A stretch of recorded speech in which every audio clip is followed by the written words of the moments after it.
इस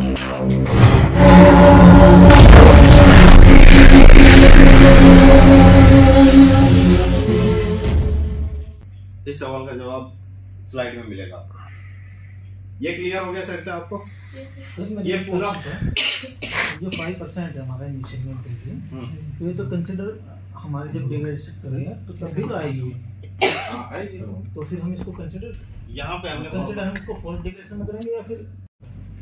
तो ये एक्चुअल में मैंने आपको पिक्चर दिखाई पर्दे की, लेकिन बिहाइंड द कर्टन ये है 17.5 माइनस 5 इनिशियल। सर इसको अगर हम इनिशियल जो टोटल ये 12.5 ये जो टोटल मास है इनिशियल के, चाहे वह जो प्योरिटी हो या इम्प्योरिटी हो, इसे डिवाइड कर दें और जो फाइनल मास आ रहा है टोटल प्योरिटी और इम्प्योरिटी उसमें डिवाइड कर दें तो कैसे चलेगा? वेरी गुड, ये एब्सोल्यूट मेथड बताने जा रहे हैं आपको। आइए, इसका दूसरा तरीका तो ये है कि आपका ये 95 इनिशियल था और 5% आपका इसमें इम्प्योरिटी है। बाद में क्या हो रहा है कि 95% आपका प्योरिटी है और इम्प्योरिटी आपकी थी 5% इनिशियल।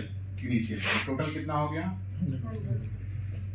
टोटल आपका इनिशियल हो रहा है 100%। डिग्रेडेशन के बाद से क्या हो रहा है? प्योरिटी आपको मिल गई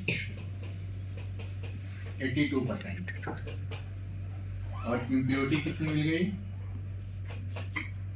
17.5%। यह टोटल इम्प्योरिटी है, डिग्रेडेंट नहीं है। ये टोटल इम्प्योरिटी, इसमें 5% जो पहले वाला था वो भी है और 12.5% एक्स्ट्रा जो आया है वो भी है। तो अब इसका हम मास बैलेंसिंग दूसरे तरीका से भी कर सकते हैं।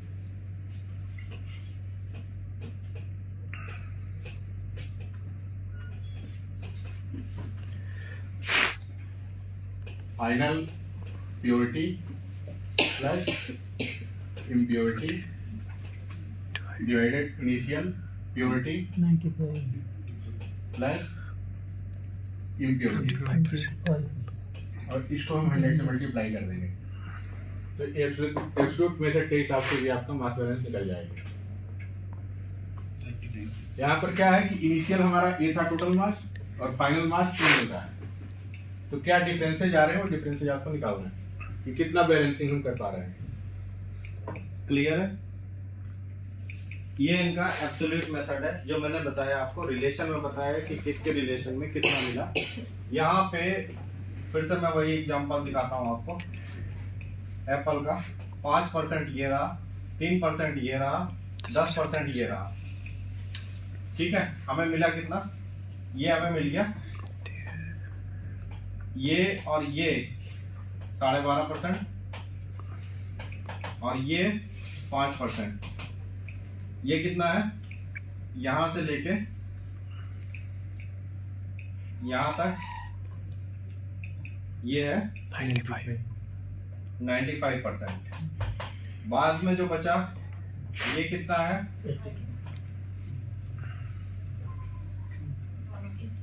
82%। अब देखो जो इन्होंने बताया आपको उसमें कंप्लीट पार्ट इन्होंने क्या लिया? फुल इनिशियल वाला एब्सोल्यूट कंप्लीट पार्ट ले लिया 95 प्लस 5। Complete part 100%, 100%। कितना डिग्रेडेशन हुआ? ये बोला इन्होंने 82 है, ये है, ये है, ये है, ले लो तीनों, वो ले लिया इंटू 100। इन्होंने सिक्के का एक पहलू दिखाया, वो भी सही है। मैंने आपको सिक्के का दूसरा पहलू दिखाया। जो डिग्रेडेशन हम कर रहे हैं उस ऑब्जेक्टिव से मैंने आपको समझाने की कोशिश की। मुझे लगा वो ज़्यादा सिंप्लीफाई है तो मैंने वो समझाने की कोशिश की। आपको जो भी मेथड लगता है आप वो यूटिलाइज कर सकते हैं। सर 0.5% कहाँ गया? क्योंकि वो तो 99.5% है ना अभी। वही तो 5% लिमिट रखी ना। Very good. अब यही तो जानना है कि वो गया कहाँ। हम बात कर रहे थे कोई डिग्रेडेशन स्टडी, जो मैंने आपको बेसिक कॉन्सेप्ट समझा दिया। मुझे लगा उसके बाद आपको ये स्लाइड ज़्यादा जल्दी क्लियर होंगी। पोस्ट डिग्रेडेशन स्टडी हमने क्यों की? सबसे पहले हमने डिग्रेडेंट डेवलप किया, डिग्रेडेशन प्रोडक्ट्स डेवलप किए। वो डिग्रेडेशन प्रोडक्ट्स का आइडेंटिफिकेशन और कैरेक्टराइजेशन जो कि डेवलपमेंट स्टेज में होना चाहिए, उस पर्पस के लिए हम पोस्ट डिग्रेडेशन स्टडी करते हैं। और development of indicative stability method capable to analyze all degradation products throughout products life cycle. और ये जो डिग्रेडेशन प्रोडक्ट हमने डेवलप किया है उसकी एनालिसिस के लिए ऐसा मेथड सेलेक्ट होना चाहिए, सिलेक्टिव और स्पेसिफिक मेथड होना चाहिए, जो ये डिग्रेडेंट मिले हमें उसकी एनालिसिस इंश्योर करके बता सके क्वांटिटेटिव डिटर्मिनेशन में कि उतना ही हमें मिलेगा। वो मेथड हमें सेलेक्ट करना है, स्पेसिफिक मेथड। उसके लिए हम पोस्ट डिग्रेडेशन स्टडी करते हैं कि ऐसा ना हो आज हमने कोई मेथड यूज किया और प्रोडक्ट की सेल्फ लाइफ 36 महीने है और 24 महीने बाद जो डिग्रेडेंट आ रहा है उसको वो इवेलुएट ना कर पाए। तो हम फोर्सफुली डिग्रेड करते हैं। अगर हम यही पूरी स्टेबिलिटी के साथ करेंगे तो it's very arduous task, hectic task, बहुत ही कठिन काम हो जाएगा कि हम आज की डेट में उस डिग्रेडेंट का पता लगा पाए और उसकी एनालिसिस इंश्योर कर पाए कि ये मेथड हमारा सुटेबल है कि नहीं है। तो इसलिए हमने पहले ही पोस्ट डिग्रेडेशन देके डिग्रेडेंट डेवलप कर लिया कि इस प्रोडक्ट की लाइफ साइकिल में जो जो डिग्रेडेंट आएंगे हमने उसको स्ट्रेस देके डेवलप किया और उसकी एनालिसिस का मेथड इंश्योर कर लिया कि वो स्पेसिफिक है या नहीं है। स्पेसिफिक है, सिलेक्टिव है, तो हम उस मेथड को यूज करेंगे फॉर स्टेबिलिटी स्टडी। और तीसरा जो मैंने आपको बताया, to ensure mass balance within predetermined specification, जो आपका 100% है उसमें एटलीस्ट 95% अचीव होना चाहिए। कोई सवाल? सर ये हम कौन से प्रोडक्ट पर कर सकते हैं, मतलब करते हैं? All product. सवाल समझा नहीं मैं। मतलब कौन से प्रोडक्ट पर हम कर सकते हैं? जो भी हम बना रहे हैं, जो भी हम खा रहे जितना हैं, फॉर्मुलेशन बना रहे हैं, जितना अपने पास सोर्स करता है। तो कुछ मॉलिक्यूल ऐसे हैं जो स्टेबल है, उन पर कैसे करेंगे? कौन सा मॉलिक्यूल स्टेबल? एक मॉलिक्यूल का नाम बताइए। पैरासिटामोल। आज की स्टेबल कौन है आज की दुनिया में? जो मॉलिक्यूल पैदा हुआ वो उसी रेट से डेथ की तरफ बढ़ रहा है। जिस दिन आप पैदा हुए आप अपनी मौत की तरफ बढ़ रहे हो। स्टेबिलिटी हम क्यों कर रहे हैं? सर हमने अभी मीटर आप जिंदगी की तरफ नहीं बढ़ रहे। आप में से अगर किसी को डिग्रेड हो ही नहीं रहा था। आप में से अगर किसी को सही हाँ हमने उसको इतना डिग्रेड किया पर हुआ ही नहीं। आप में से अगर किसी को ये डाउट है कि जी हम जिंदगी की तरफ बढ़ रहे हैं, हम पहले छोटे थे आज बड़े हो रहे हैं, तो आप मौत की तरफ बढ़ रहे हो। ये हमेशा ध्यान रखना, जिंदगी की तरफ कोई नहीं बढ़ रहा है। वो तो ठीक है। ऐसे ही कोई मॉलिक्यूल जैसे ही डेवलप हुआ उसकी एजिंग शुरू हो जाती है, वो अपनी मौत की तरफ बढ़ रहा है। दुनिया में एक ही सत्य है, मृत्यु। इससे बड़ा कोई सच।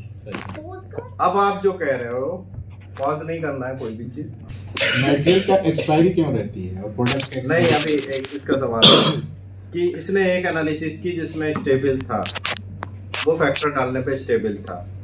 मिडाजोलम की बात कर रहे होगे शायद आप जी। हाँ, तो वो प्रोडक्ट स्टेबल था तो स्टेबल है। उस फैक्टर में नहीं वो डिटीरियोरेट हो रहा है तो उसमें हमने कंसीडर नहीं किया। दूसरे फैक्टर्स होंगे जो करेंगे। आपको मारने के लिए एक दुश्मन भेजा हमने, उसने मारने की कोशिश की, अब बच गए, फिर हम क्या करेंगे? दूसरा यूज करेंगे और मारेंगे जरूर। जैसे आपने कितने मोलर का स्केल यूज किया था? 10 मोलर का। 10 मोलर कितने दिन के लिए किया था? 4 दिन। 4 दिन। आप उसको 10 दिन रखते हैं? आप 10 मोलर यूज करते हैं, आप कॉन्सेंट्रेटेड यूज करते हैं। 20 दिन रखते हैं। ये है फोर्स डिग्रेड। हम सिर्फ इसलिए कर रहे हैं कि हमें देखना है कि हमारा मॉलिक्यूल जब टूटेगा तो वो किस तरह से टूटेगा। जो आपने बोला टूटेगा, उसी लैंग्वेज में बोल रहा हूँ। जब वो टूट जाएगा तो कैसे टूटेगा और वो कैसा दिखेगा टूट के। अच्छा, अगर टूट गया पर डिग्रेड ना हुआ? अरे भाई, होगा। टूट गया का मतलब क्या है? दिखेगा। टूट गया का मतलब क्या है अंग्रेजी में? क्या मतलब है? जब डिग्रेड हुआ तो दिखेगा। अरे टूट गया तो डिग्रेड नहीं होगा। ये क्या हाथ कट गया लेकिन तुम्हारा अंग भंग नहीं हुआ।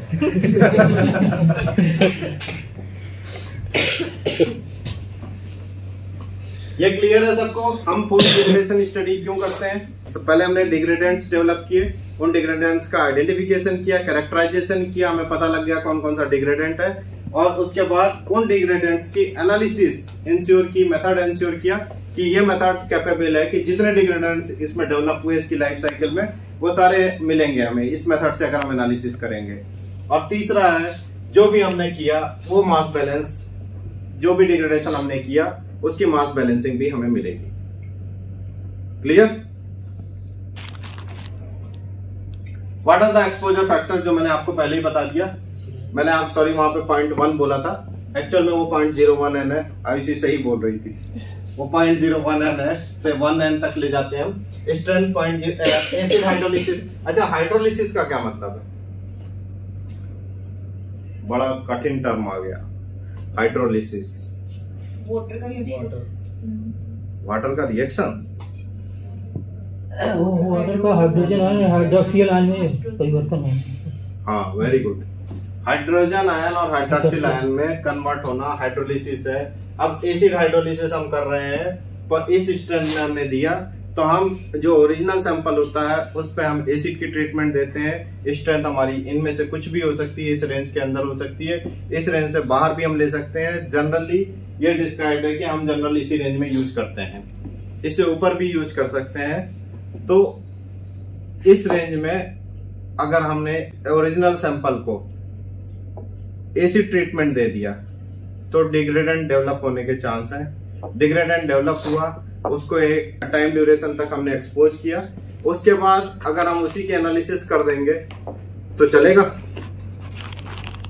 सैंपल प्लस एसिड पड़ा हुआ है, हमने HPLC में इंजेक्ट कर दिया या किसी भी सिस्टम में इंजेक्ट किया तो चलेगा। तो वो उस नेचर में, एक्चुअल में वो प्रोडक्ट का नेचर तो चेंज कर दिया उसने। हमने एक्सपोजर तो दिया, डिग्रेडेशन दिया, लेकिन उस एसिड को हमें न्यूट्रल करने की भी जरूरत होगी, न्यूट्रलाइज करने की भी जरूरत होगी। तो हम बेस डालेंगे। जनरली HCl और NaOH हम यूज करते हैं। HCl का एक्सपोजर दिया और फिर इसमें हमने बेस डाला, उतना ही वॉल्यूम बेस डाल दिया तो वो न्यूट्रलाइज हो गया। उसके बाद फर्दर न्यूट्रलाइजेशन करने के पीछे एक और रीजन रहता है कि जब तक आप न्यूट्रलाइजेशन नहीं करोगे तब तक वो डिग्रेडेशन होता रहेगा। तो टाइम जितना टाइम निकलता जा रहा है उतना टाइम तक वह, अभी सपोज करो कि अभी आपने एनालिसिस के लिए रख दिया और 2 घंटे के बाद से वो इंजेक्शन लेना है, उस टाइम तक वो डिग्रेड होता जा रहा है, वो कंटिन्यूएशन में है। और एक बार आप उसको न्यूट्रलाइज कर दोगे तो उस टाइम से डिग्रेडेशन उसका कम हो जाएगा।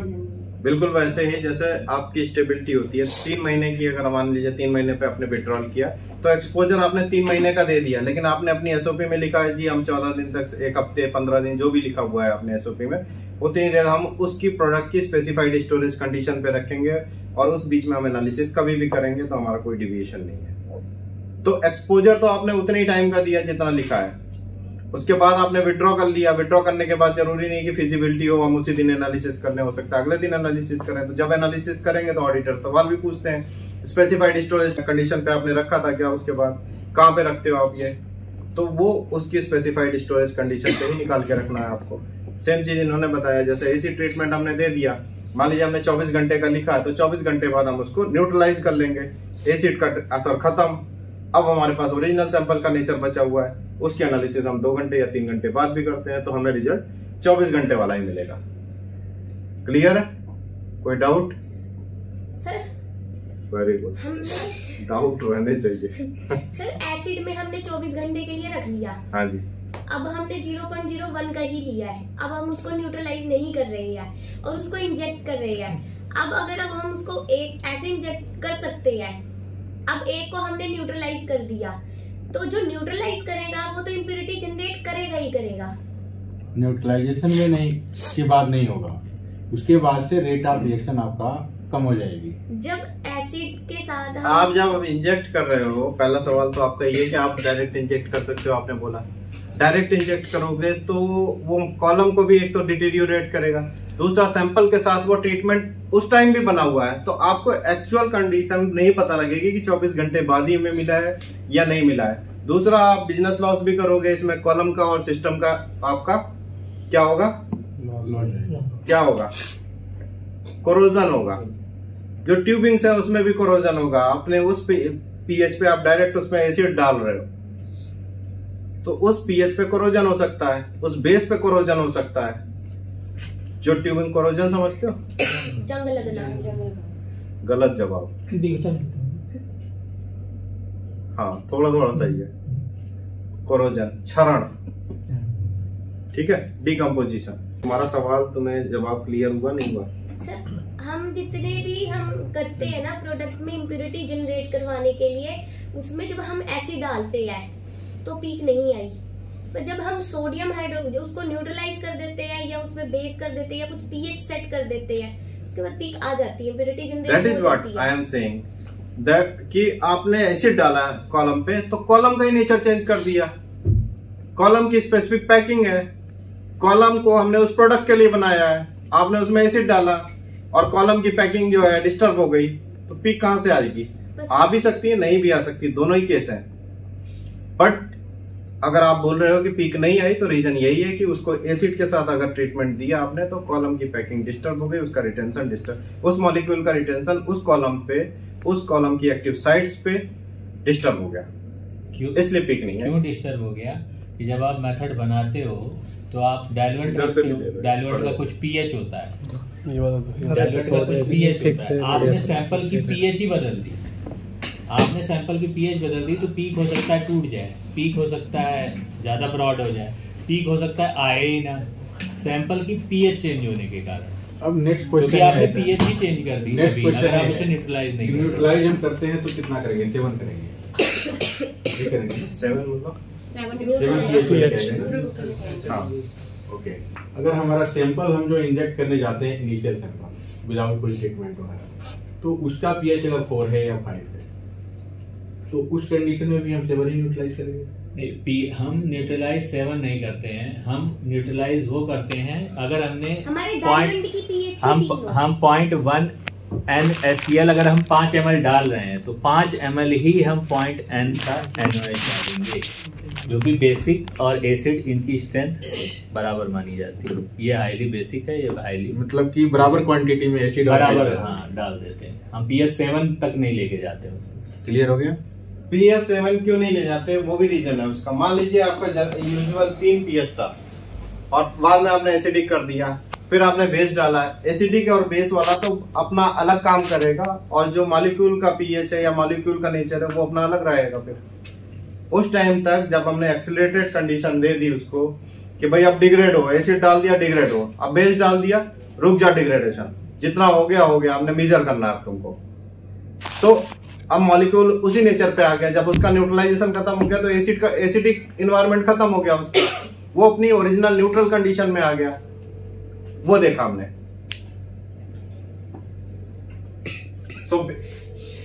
और भी कोई सवाल है? कुछ न कुछ एसिड तो जो है रिजेक्ट कर गया होगा ना? हाँ, तो थोड़ा बहुत तो करेगा ही। पोस्ट डिग्रेडेशन में एक्चुअल मेजरमेंट हम उस चीज का नहीं करते, हमारा ऑब्जेक्टिव है डिग्रेडेंट्स का मेजरमेंट। फोटो डिग्रेडेशन में जैसा मैंने आपको बताया UV visible for chromophore molecule, जब भी हम यूवी विजिबल लाइट करते हैं तो ये इम्पैक्ट किसको करेगा? सारे मॉलिक्यूल्स को इम्पैक्ट नहीं करता है यूवी विजिबल लाइट, सिर्फ उन मॉलिक्यूल्स को करेगा जो क्रोमोफोर मॉलिक्यूल होंगे। अब सवाल आया क्रोमोफोर मॉलिक्यूल क्या होते हैं, और फिर से शांति एक बार छाएगी। क्रोमोफोर मॉलिक्यूल क्या होते हैं? जो लाइट पड़ने पर रिएक्ट करते हैं।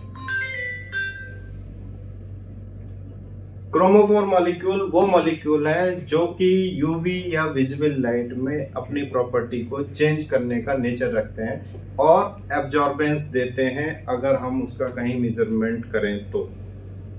यूवी एब्जॉर्बेंस जो आप लेते हो वो क्रोमोफोर मॉलिक्यूल होगा, तभी आपको यूवी एब्जॉर्बेंस मिलेगी। यूवी विजिबल स्पेक्ट्रोफोटोमीटर में विजिबल में भी चेंजेस होंगे, एब्जॉर्बेंस देगा तो आपको रीडिंग आएगी। वो मॉलिक्यूल्स जो यूवी विजिबल रेंज में अपने अंदर प्रॉपर्टी में चेंज या एब्जॉर्बेंस का नेचर रखते हैं उसको हम बोलते हैं क्रोमोफोर मॉलिक्यूल। अगर आईआर पर लाइट पड़ेगी सर तो आईआर की बात अभी नहीं करेंगे, चलो आप बताओ, ये भी बता देते हैं सवाल। आईआर की अगर लाइट पड़ी तो क्या होगा?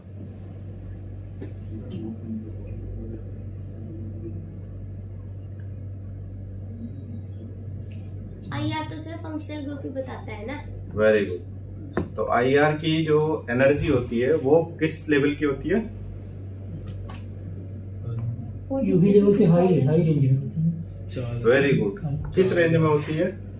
452 वाइब्रेशनल एनर्जी है, वहां पे आपका IR स्ट्रेचिंग और बेंडिंग करता है, मॉलिक्यूल के नेचर में इतना चेंज नहीं करता है कि आपको उससे डिग्रेडेशन मिल जाए। ठीक है, तो इसलिए हम नहीं यूज करते। सर क्रोमोफोर इसको बोलेंगे नहीं बोलेंगे। इट्स नॉट नेसेसरी कि IR स्पेक्ट्रा आपको जिसका मिल रहा है मॉलिक्यूल वो क्रोमोफोर होगा। बहुत सारे आप एक्सिपिएंट करते हो, उनका IR लेते हो और they are not giving the absorbance on UV detectors. Clear? But लक्ष्य से भटकाओ मत, जो चल रहा है उस पर फोकस रखो। Photo degradation, UV visible for chromophore molecule or fluorescence light, intensity and exposure to light to a minimum of 1.2 million lux hour and 200 watt per meter square। अब इन्होंने जैसा बताया 200 watt per meter square is the intensity of what? UV. With the accepted wavelength being in the range 300 to 800 nm. The test can also be conducted by exposure to sunlight with degradation products being monitored over 4 days. 4 दिन से ज्यादा आप sunlight में रख दो, उसके बाद भी आप डिग्रेडेशन अचीव कर सकते हो, कुछ प्रोडक्ट्स में मिल जाएगा आपको। ऑक्सीडेशन के लिए हम H2O2 करते हैं और H2O2 को हम रूम टेम्परेचर पे ही लेते हैं या फिर इसका टेम्परेचर बढ़ा सकते हैं? रूम टेम्परेचर पे लेते हैं। क्यों? अगर मुझे और डिग्रेडेशन चाहिए तो मैं इसका टेम्परेचर क्यों ना बढ़ा दूं? टेम्परेचर के लिए तो अलग स्टडी कर रहा है, टेम्परेचर के लिए तो अलग स्टडी कर रहा है। थर्मल सर का कहना है कि एक टेम्परेचर ही फैक्टर हो जाएगा H2O2 में। H2O2 के साथ ज्यादा बढ़ा, हमने बोला H2O2 at room temperature in concentration 0.1 to 3%। इस रेंज में आप कॉन्सेंट्रेशन ले लो, या एजोबिस आइसोब्यूटाइरो नाइट्राइल का नॉर्मल एक्सपोजर टाइम 24 घंटे के लिए दे दो।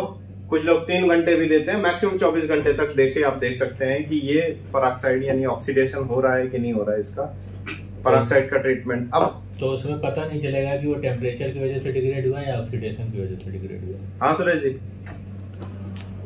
आइए। नेक्स्ट टाइम मेरे को भी इन्वॉल्व कर लो टेस्टिंग में। ये पोस्ट डिग्रेडेशन आप क्या करोगे? फिर भी एज ए नॉलेज। ओके। तो क्या हाँ, हाइड्रोजन पेरोक्साइड को अगर हम टेम्परेचर देख के करें तो जल्दी नहीं डिग्रेड कर देगा? गौरव, जल्दी हो जाएगा सर। हाँ? जल्दी हो जाएगा ना? आग लग जाएगा। हो जाएगा ना जल्दी? क्यों? तो वैसे ही लास्ट हो जाएगा। टेम्परेचर की लिमिट नहीं है, नॉर्मल टेम्परेचर में उसमें गैस फ्यूम उड़ जाते हैं। क्योंकि ऑक्सीडाइजिंग एजेंट अगर हम इसको गर्म करेंगे तो itself ये डिटीरियोरेट होता है, इसलिए हम इसको गर्म नहीं करते, रूम टेम्परेचर पे ही लेते हैं। हाइड्रोजन पेरोक्साइड ही डिकम्पोज हो जाएगा। अब सवाल आता है ऑक्सीडेशन करते क्यों है हम? ये तो फोटो डिग्रेडेशन समझ में आ गया, प्रोडक्ट को लाइट मिलेगी तो डिग्रेड हो जाएगा, हम इसकी स्टडी कर लेते हैं। डिग्रेडेंट मिल सकता है, बेस मिला या एसिड मिला, एनवायरनमेंट। अच्छा, एसिड बेस कहाँ से मिल जाएगा? जब हमने दवा बना दी, पैक कर दी, तो उसको एसिड और बेस कहाँ से मिलेगा? क्यों कर रहा हम ये स्टडी? तो फालतू की स्टडी हो गई फिर तो। एसिड और बेस तो कोई उसमें एसिड थोड़े लेके जाएगा कि HCl डाल दो इसमें या NaOH डाल दो, क्या जरूरत है? कर क्यों रहे हैं? नहीं मिलेगा सर, कहाँ मिलेगा? कहीं नहीं मिलेगा। तो ये तो हम फालतू स्टडी कर रहे हैं। फिर एसिड बेस हमने प्रोडक्ट बना दिया, मान लीजिए एक टैबलेट आपको बनाई, ब्लिस्टर में पैक करके दे दी, देखो खाओ। सर अगर उसके अंदर HCl होगा तो HCl कहाँ से होगा? सिप्रोफ्लोक्सासिन HCl साल्ट है ना वो तो। HCl कहाँ मिल जाएगा उसको? फॉर्मुलेशन में भी चलो सिप्रोफ्लोक्सासिन HCl की मान ली, तो जिसमें HCl नहीं है उसकी, तो उसमें क्यों HCl एसिड डाला है? में भी तो हम डालते हैं pH को सेट करने के लिए। हाँ, वेरी गुड। यहाँ हम बात करेंगे उस मॉलिक्यूल की डेवलपमेंट से। मॉलिक्यूल कहाँ से डेवलप हो रहा है? API जब बना, बड़े बड़े रिएक्टर्स हैं, रिएक्टिव केमिकल्स उसमें पड़े, उसमें सॉल्वेंट पड़ा, उसमें कैटालिस्ट पड़ा, उसमें वाटर पड़ा, उसमें मेटल आयंस पड़े, इनऑर्गेनिक साल्ट्स पड़े। तो ये सारी चीजें उसके साथ पड़ी हुई हैं। फाइनली हमने प्योरीफाई तो कर लिया, लेकिन कुछ ना कुछ पोर्शन तो बचा होगा, एसिड भी पड़ा होगा, बेस भी पड़ा होगा उसकी सिंथेसिस में। तो वो सब फैक्टर्स इंक्लूड करते हैं हम उसकी सेल्फ लाइफ तक के लिए, इसलिए हम ये फैक्टर्स इंक्लूड करते हैं। डाउट तो नहीं है आयुषी? नहीं सर। ऑक्सीडेशन हो गया। अभी ऑक्सीडेशन में हम कुछ हमारे एक्सिपिएंट्स भी रोल करते हैं प्ले, लाइक पॉलीसार्बेट 80, PEG 400, HPMC, ये ऐसे एक्सिपिएंट्स हैं जो ऑर्गेनिक पेरोक्साइड्स का, उनमें ऑर्गेनिक पेरोक्साइड होते हैं, वो ऑक्सीडेशन करते हैं। अच्छा, मैं पूछूं कि ऑक्सीडेशन क्या होता है? ऑक्सीडेशन की क्रिया में इलेक्ट्रॉन त्यागे जाते हैं सर। Very good. ऑक्सीडेशन में इलेक्ट्रॉन का ट्रांसफर होता है। अब आप एंटीऑक्सीडेंट खाया है आप में से किसी ने? खाया नहीं खाया? हाँ, खा लेते हैं। क्यों खाते हैं? भूख लगे। नहीं, भूख लगे नहीं। एंटीऑक्सीडेंट खाया होगा सबने। फ्री रेडिकल्स को रिमूव करने के लिए, उसको कंट्रोल करने के लिए। इलेक्ट्रॉन अगर गया मॉलिक्यूल के पास तो माइनस आयन बनाएगा, चार्ज आयन बनाएगा। अगर इलेक्ट्रॉन उससे निकला तो पॉजिटिव आयन बनाएगा। ये जो चार्जिंग है, इस चार्जिंग को रोकने के प्रोसेस के लिए हम एंटीऑक्सीडेंट यूज करते हैं। अब ये कहां पे होगी? ये होगी सेल्स में।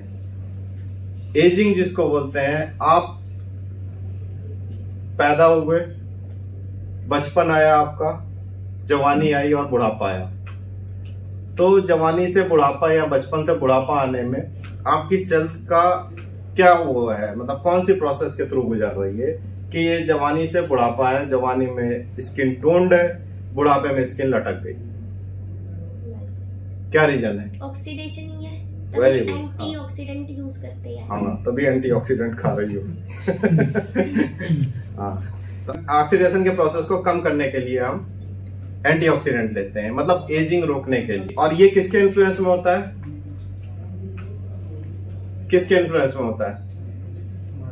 ऑक्सीजन के इन्फ्लुएंस में रहेगा। ऑक्सीजन का एनवायरनमेंट उसको मिलेगा, तो ये प्रोसेस तेज होती है। और ऐसा तो है नहीं कि हम ऑक्सीजन रोक देंगे अपनी सांस लेने के लिए। ऑक्सीजन आज रोक दो, आज आपका बुढ़ापा नहीं आएगा। रोक दो अपने शरीर में ऑक्सीजन। आप रोक सकता है कोई? अगर आपको बुढ़ापे से बचना है तो आज अपने शरीर में ऑक्सीजन की इनफ्लक्स कम कर दो, उनका फ्लो कम कर दो, या रोक दो, बिल्कुल ऑक्सीजन ना जाए शरीर में। देखो आपको बुढ़ापा नहीं आएगा। समाज में यही करते हैं ना, मेडिसिन में तो यही करते हैं। So thermal degradation, I think oxidation आपको क्लियर हो गया, फोटो डिग्रेडेशन, बेस हाइड्रोलिसिस और एसिड हाइड्रोलिसिस क्लियर हो गया। थर्मल डिग्रेडेशन नॉर्मल टेम्परेचर जो स्टेबिलिटी में हम रखते हैं, एक्सीलरेटेड स्टेबिलिटी स्टडी में, वो 40 डिग्री सेल्सियस और 75% RH रखते हैं। लेकिन हम यहाँ जब पोस्ट डिग्रेडेशन कर रहे हैं तो इससे भी बियॉन्ड जाएंगे, यानी कि एक्सट्रीम कंडीशन देंगे। 40 डिग्री से 10 डिग्री का इंक्रीमेंटल, 50 डिग्री पे हम रखेंगे। वेट हीट भी यूज करते हैं, यानी 75% RH भी यूज करनी है हमने। वो उसके लिए हमें, हमारे पास क्लाइमेटिक स्टेबिलिटी चैम्बर होते हैं, उसमें हम टेम्परेचर इंक्रीज करते हैं और मॉइस्चर देते हैं 75% RH का। ठीक है, 50% पे मिल गया तो ठीक है, नहीं तो 60% पे जाएंगे, नहीं मिला 70% पे जाएंगे, नहीं मिला 80% पे जाएंगे, जब तक कि हमें 5 से 20% की रेंज में डिग्रेडेशन न मिल जाए। Now come to metal ions. Iron, copper in concentration 0.05 m can be used to assess possible oxidation of molecule if there is no any degradation after 1 day, means एक दिन के बाद अगर आपको डिग्रेडेशन नहीं मिलता है तो इसको आगे बढ़ाने की जरूरत नहीं है। आप बोल सकते हो कि मेटल आयन में ये, अगर इसको मेटल आयन की कंडीशन मिलती भी है तो ये प्रोडक्ट हमारा स्टेबल है। ठीक है, तो हमारे फैक्टर्स हो गए acid, base, photo degradation, oxidation, thermal and metal ions. कोई सवाल? So why these factors considered for stress testing? जैसा कि मैंने आपको पहले बता दिया, the production of medicine and synthesis of drug molecules requires reactive chemicals, solvent, catalyst and other substances. Consequently, these contribute to the formation of impurities in medicinal substance and associated pharmaceutical product. Clear है सबको? सो अब force degradation किस detector पे करते हैं? PDA. कुछ लोग एलसीएमएस भी यूज करते हैं, हमारे पास पीडीए, तो हम पीडीए की बात करेंगे। इसमें हम पीक प्योरिटी देखते हैं। What does it mean? Peak purity का क्या मतलब है? पीक प्योरिटी का क्या मतलब है? मैंने बोला जी ये पीक प्योरिटी देख लो, आप पीक प्योरिटी देख के आए जी, बोले ओके, क्या मतलब है?